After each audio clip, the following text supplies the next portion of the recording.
এই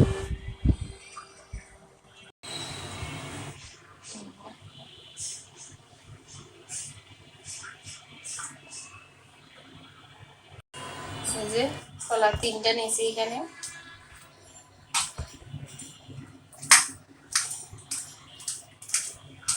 হাতে মেখে নিলে ভালো হবে, আমার কি হবে না।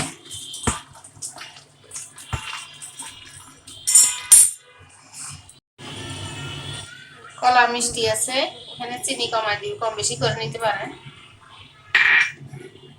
আর এখানে বেকিং সোডা 1/2 চা চামচ, 1 চিমটি লবণ, আর এখানে সয়াবিন তেল নিয়েছি একটু, আর গুঁড়ো দুধ টেস্টের জন্য, ভালো ফ্লেভার হবে। মেখে নিব ওগুলা যেরকম হয়েছে।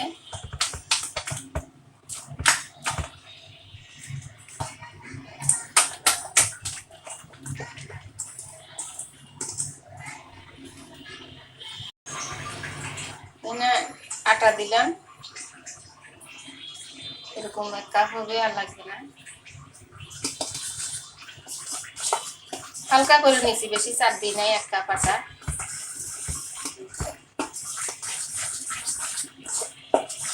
1/2 কাপও দেওয়া যায়, দিতে পারেন। আমি 1 কাপ দিচ্ছি।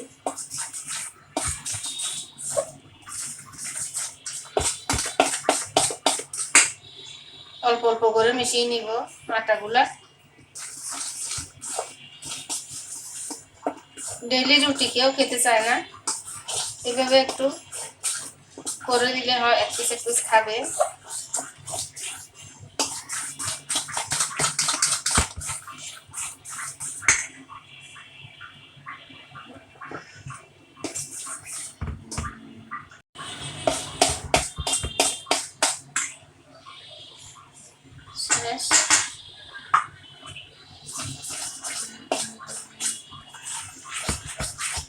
রেস্টে রাখবো, 10-20 মিনিট রাখলে হবে।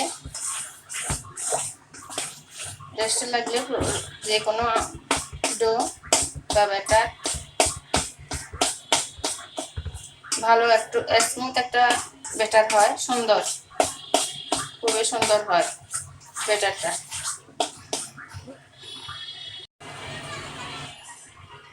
20 মিনিট এভাবে ঢেকে রাখবো, 20 মিনিট পরে আসবো, সঙ্গে থাকুন।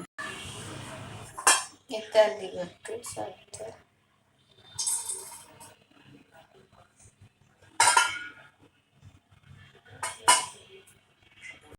দেখি রেস্টে রাখার পরে 20 মিনিট রাখছি।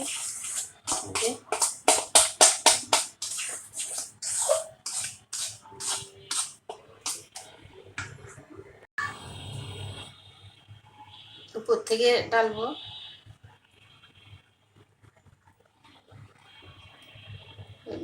ভিতরে বাতাস থাকবে না।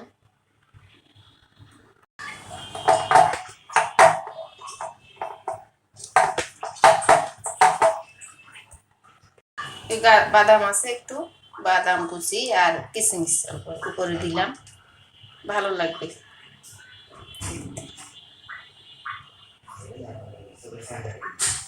এটা একটু গরম করে নিছি 10 মিনিট,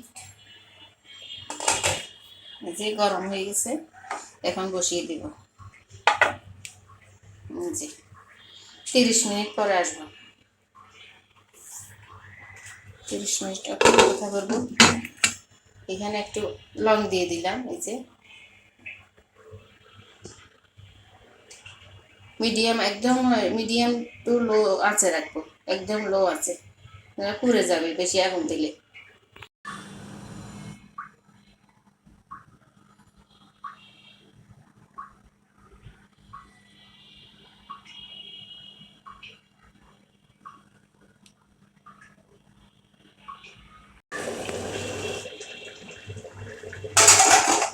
তিরিশ মিনিট হয়ে গেছে, এই যে দেখি কাঁচা আছে কিনা, নাই, একদম পরিষ্কার। তৈরি হয়ে গেল আমার কলা দিয়ে কেক, ডিম ছাড়া। দারুণ হয়েছে, ইয়াম্মি হয়েছে অনেক।